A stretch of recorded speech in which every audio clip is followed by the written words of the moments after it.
Welcome, my dear brothers and sisters, to another weekly telecast of Bride Get Ready. Liebe Brüder und Schwestern, willkommen zu einer neuen Sendung von Braut, mache dich bereit. My dear sons and daughters, how are you all today? Meine lieben Söhne und Töchter, wie geht's euch heute allen? I hope that you were so blessed by the study last week. Ich hoffe, dass ihr durch die Studie letzte Woche so richtig gesegnet wurdet. Maybe you are a little upset with me Vielleicht seid ihr etwas aufgebracht wegen mir. because I left something hanging in the air last week. Letztes Mal ließ ich etwas in der Luft hängen. Of course, it was done on purpose. Natürlich geschah das mit Absicht. Why? Warum? So that you will do some digging into the word and get ready for today. Damit ihr etwas im Wort gräbt und bereit seid für heute. I hope you have your Bibles and your notebooks with you. Ich hoffe, dass ihr eure Bibeln oder euer Notebook bei euch habt. Shall we start digging now? Können wir nun beginnen zu graben? All right. If you have your Bibles with you, turn with me to the book of Matthew, the chapter 22. Okay, wenn ihr eure Bibeln bei euch habt, öffnet mit mir die Bibel in Matthäus Kapitel 22. It is a wonderful, beautiful parable of the marriage feast. Da steht ein wunderschönes Gleichnis über ein Hochzeitsfest. If you look at verse 2, Wenn du Vers 2 anschaust, Lord Jesus said like this: sagt der Herr Jesus Folgendes. The kingdom of heaven is like a certain king who made a marriage for his son. Die Königsherrschaft der Himmel ist einem Könige gleich, der seinem Sohn die Hochzeit bereitete. Now you must pay careful attention to words that the Lord Jesus Christ emphasizes. Nun, wir sollten diesen Worten, die der Herr Jesus speziell betonte, eine hohe Aufmerksamkeit widmen. Here it is, the kingdom of heaven is like this. Hier steht, die Königsherrschaft der Himmel ist wie das. What is the underlying truth? Was ist die darunterliegende Wahrheit? The Lord Jesus Christ is translating a spiritual principle in earthly terms. Der Herr Jesus versucht, eine geistliche Wahrheit mit irdischen Worten zu erklären. Here it is written, the king made a marriage for his son. Hier steht geschrieben, dass der König eine Hochzeit für seinen Sohn bereitet. In Revelation chapter 19 and the verse 7 it says, In Offenbarung Kapitel 19, Vers 7 heißt es, the marriage supper of the Lamb has come. das Hochzeitsmahl des Lammes ist gekommen. Who is the Lamb? Wer ist das Lamm? In John chapter 1 verse 29, John the Baptist says, In Johannes Kapitel 1, Vers 9 sagt der Apostel Johannes der Täufer, pointing a finger at the Lord Jesus, he said, behold the Lamb of God.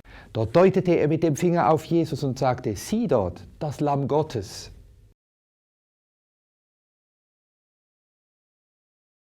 The Apostle John sees on the throne the Lord Jesus in the form of a lamb that was slain. Der Apostel Johannes sieht in der Offenbarung Jesus Christus als Lamm auf dem Thron Gottes, das geopfert wurde. So the lamb is none other than the Lord Jesus Christ. Also bedeutet das Lamm ist niemand anders als der Herr Jesus Christus.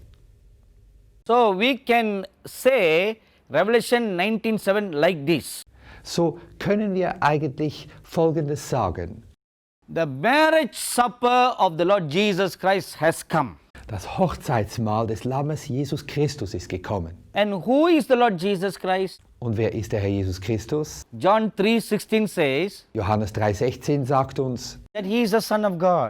dass er der Sohn Gottes ist. So here in Matthew 22:2, So hier in Matthäus 22, Vers 2, the marriage for a son of the king is been made ready. die Hochzeit des Königs für den Sohn ist also bereit. So this is a secret about the marriage supper of the Lord Jesus Christ himself. Das ist also ein Geheimnis über die Hochzeit Jesu Christi, über ihn selber. And look at verse 3. Dann Vers 3. He sent forth his servants to call them that were bidden to the wedding, and they would not come. Er sandte seine Diener aus, die Gäste zur Hochzeit zu bitten, aber sie wollten nicht kommen. And then they were sent into the highways and byways together all who were willing. Und dann sandte er sie aus an die Hecken und Zäune überall, zu schauen, dass sie hereinkommen zu seinem Hochzeitsfest. If you are thinking that verse 4 or 5 doesn't say like that, Du kannst das in Vers 4 und 5 nachschauen. verse 10 is saying like that. In Vers 10 sagt er es. So they went everywhere gathering everybody. Überall gingen sie umher und schauten nach jedem. The wedding hall is filled. Die Hochzeitshalle ist gefüllt. Now the king comes to meet all the guests. Und nun kommt der König zum alle begrüßen. That is quite common in a wedding feast. Das ist so üblich an einem Hochzeitsmahl. The father of the bridegroom will go and thank all the guests who came. Der Vater des Bräutigams kommt, um allen Gästen zu danken, die gekommen sind. So as the king went around shaking hands and thanking everyone who came, So während der König umherging, alle begrüßte, jedem die Hand schüttelte. now please look at verse 11. Schau nun auf den Vers 11. And when the king came in to see the guests, he saw there a man who had not on a wedding garment. Da ging der König hinein, die Gäste zu besehen. Da sah er einen Mann, der kein hochzeitlich Kleid anhatte, und sagte zu ihm: And he said unto him, Friend, how camest thou in here not having a wedding garment? And he was speechless. Und er sagte zu ihm: Freund, wie bist du denn hereingekommen und hast doch kein hochzeitliches Kleid an? Er aber konnte nichts antworten. Now I want you to notice something. Und möchte ich, dass ihr etwas bemerkt. You will not call a stranger a friend. Du wirst keinen Fremden einen Freund nennen. Perhaps you may just simply say, Oh, my friend, how are you? Oh, vielleicht sagst du: Hallo mein Freund, wie geht es dir? That may be just a common form of saying to someone whom you don't know. Das mag eine Art der Begrüßung sein für jemanden, den du nicht so gut kennst, etwas oberflächlich. But seriously speaking, Aber ernsthaft gesprochen, you never call a stranger a friend. du wirst nie einen fremden Freund ansprechen. You only call someone whom you know very well a friend. Du wirst nur jemanden, den du sehr gut kennst, mit Freund ansprechen. Let's take this a little further now. Lasst uns das noch etwas näher anschauen. John chapter 15. Johannes Kapitel 15. Lord Jesus Christ looked at the disciples and he said, Schaute der Herr Jesus seine Jünger an und sagte: From henceforth I will no more call you my disciples, but as friends. Von jetzt an werde ich euch nicht mehr nur meine Jünger nennen, sondern ich nenne euch Freunde. When did he say that?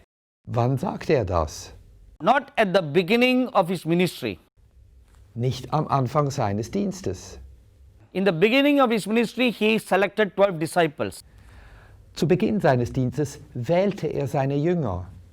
He barely knew them. Er kannte sie kaum. That was in the early stage of knowing. Das war ganz am Anfang ihrer Bekanntschaft. Now, after 3.5 years, Jetzt, nach 3,5 Jahren, just before the Lord Jesus Christ is going to be crucified, kurz bevor der Herr Jesus gekreuzigt werden wird, having known them very well now, jetzt kennt er sie bereits sehr gut. he said, Now I call you my friends. Jetzt, sagt er, jetzt nenne ich euch Freunde. Because a disciple does not know the secret about his master. Weil ein Diener oder ein Jünger kennt nicht die Geheimnisse seines Herrn. But a friend knows all secrets. Aber ein Freund kennt alle Geheimnisse. You know, in the Holy Bible, Abraham is called a friend of God. Weißt du, in der Bibel wird Abraham ein Freund Gottes genannt. That is why before God destroyed Sodom and Gomorrah, he revealed his secrets to Abraham. Das war, bevor Gott Sodom und Gomorrah zerstörte, offenbarte er seinem Freund dieses Geheimnis. Moses is also called a friend of God. Auch Mose wird als Freund Gottes bezeichnet. Because the Bible says, Weil die Bibel sagt uns, as a friend speaketh with a friend, so wie ein Freund mit einem Freund spricht. the Lord spoke with Moses face to face. Der Herr sprach mit Mose von Angesicht zu Angesicht. And he revealed many secrets to Moses. Und er offenbarte ihm viele Geheimnisse.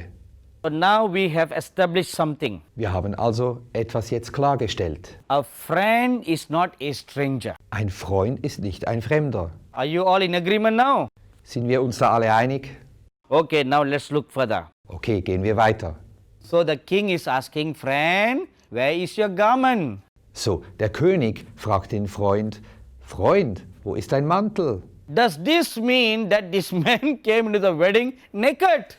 Bedeutete das, dass der Mann nackt ans Hochzeit kam? That would be a foolish thought, isn't it? Das wäre eine törichte Geschichte, nicht wahr? How will anyone come into a wedding hall naked? Wie sollte schon jemand in eine Hochzeitshalle nackt erscheinen? Then how can the king ask, where is your garment? Aber wie kann dann der König fragen, wo ist dein Gewand? For you to understand this, you must understand a little bit about Jewish culture. Um dies besser zu verstehen, brauchen wir einen kleinen Einblick in die jüdische Kultur. According to Jewish culture, Mit der jüdischen Kultur when a very rich person gives a wedding feast, bedeutet das, dass wenn eine reiche Person ein Hochzeitsfest gibt, at the entrance to the wedding hall there will be a large wardrobe. gibt es am Eingang des Hochzeitssaals eine große Garderobe. And some servants are kept there. Und dort stehen einige Diener. When the invited guests come, Wenn die eingeladenen Gäste kommen, they'll check their name against the register. werden ihre Einladungen kontrolliert. Oh yes, this is the friend of the VIP. Oh ja, das ist die Einladung. And from the wardrobe, they will take a garment and give to the guests. Und aus der Garderobe heraus geben sie dem Gast ein Gewand. And then at the entrance to the wedding hall, Und vor dem Eingang zur Hochzeitshalle there will be another security. gibt es nochmals eine Kontrolle. You will see, oh, you got the garment now. Oh, Sie haben ein Kleid. Please go in. Gehen Sie rein. Now, no one can enter into the wedding feast hall without putting on a wedding garment. Niemand konnte zur Hochzeitsgesellschaft dazukommen, ohne dass er ein Hochzeitskleid trug. That is why when the king came and saw this man, Deshalb kam der König zu diesem Mann und als er ihn sah, friend, Freund, you are my friend. du bist mein Freund, You are my invited guest. du bist mein eingeladener Gast. But where is your wedding garment? Aber wo ist dein Hochzeitskleid? How did you enter in without a wedding garment? Wie kamst du denn hier herein ohne Hochzeitskleid? You know, once I was traveling abroad. Ich reiste einmal im Ausland. You know, when you go to an airport, Und wenn du an einen Flughafen gehst, there are 3 levels of security. gibt es 3 Stufen von Sicherheit. And at every level, they'll check your boarding pass. Und bei jedem Kontrollpunkt überprüfen sie deine Bordkarte. So once I asked one ticket inspector, Und so fragte ich eines Tages einen solchen Kontrolleur, Sir, I have passed through 2 levels of security. so, ich bin nun durch 2 Sicherheitskontrollen gegangen. Can anyone cheat at the 3rd level? Kann jemand bei der 3. immer noch mogeln? Can someone imposter come? Kann jemand durchschlüpfen?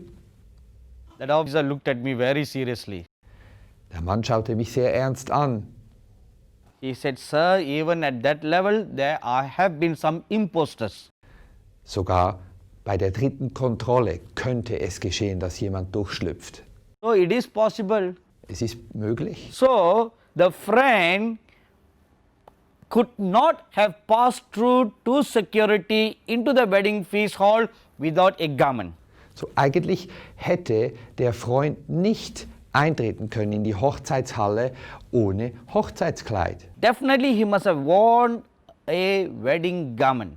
Er musste ein Hochzeitskleid tragen. Matthew chapter 24 verse 13 says, Matthäus 24, Vers 13 sagt uns, But he that shall endure unto the end, the same shall be saved. wer aber dann bis zum Ziel ausharrt, wird gerettet werden. He that endures till the end. Der bis zum Ziel ausharrt. It means that till the last moment of your breath, you must contend for your faith. Das bedeutet, dass du bis zu deinem letzten Atemzug an deinem Glauben festhalten musst. You can lose your garment anytime. Du kannst dein Gewand jederzeit verlieren. This parable spoken by the Lord Jesus Christ has proven that. Dieses Gleichnis, das uns der Herr Jesus sagt, sagt uns das. Let me give you two examples. Lass mich dir 2 Beispiele geben. Saul was chosen by the Almighty God to be king over Israel. Saul war von Gott ausgewählt, König von Israel zu sein. He was anointed by the holy prophet Samuel. Er wurde gesalbt durch den heiligen Propheten Samuel. But the Bible says, Aber die Bibel sagt, the Spirit of the Lord departed from Saul. der Heilige Geist hat Saul verlassen An evil spirit came to torment him. und böse Geister kamen, um ihn zu plagen. Please take note of these 2 points. Beachtet diese 2 Punkte. Saul was chosen by God. Saul war vom König erwählt. Saul was anointed by God. Er war gesalbt von Gott. He had the garment of salvation and the robe of righteousness. Er hatte das Gewand der Erlösung und das Kleid der Errettung an. But sadly, the scripture says the Spirit of the Lord left him. Aber traurigerweise sagt uns die Bibel, der Geist des Herrn verließ ihn. Next, consider Judas Iscariot. Das nächste Beispiel, Judas Iskariot. Matthew chapter 10 says, Matthäus 10 sagt uns, he was one of the 12 disciples whom the Lord Jesus Christ picked. er war einer der 10 Jünger, die Jesus wählte. And he was also given power to cast out demons and heal the sick. Ihm wurde ebenso die Kraft gegeben, Dämonen auszutreiben und Kranke zu heilen.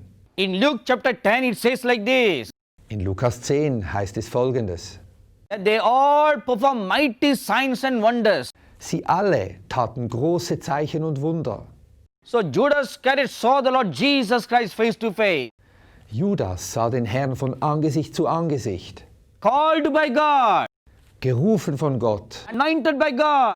gesalbt von Gott. Yet the Bible says, Und doch sagt die Bibel, the Spirit of the Lord left him. der Geist des Herrn verließ ihn. Satan entered into him. Der Satan trat in sein Leben ein. He that endures till the end, Nur der bis ans Ende ausharrt, he shall be saved.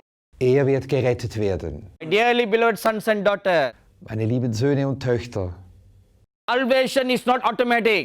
Errettung ist nicht automatisch. Entrance into heaven is not automatic. Der Eintritt in den Himmel ist nicht automatisch. Unsaved is not forever saved. Einmal gerettet bedeutet nicht für immer gerettet.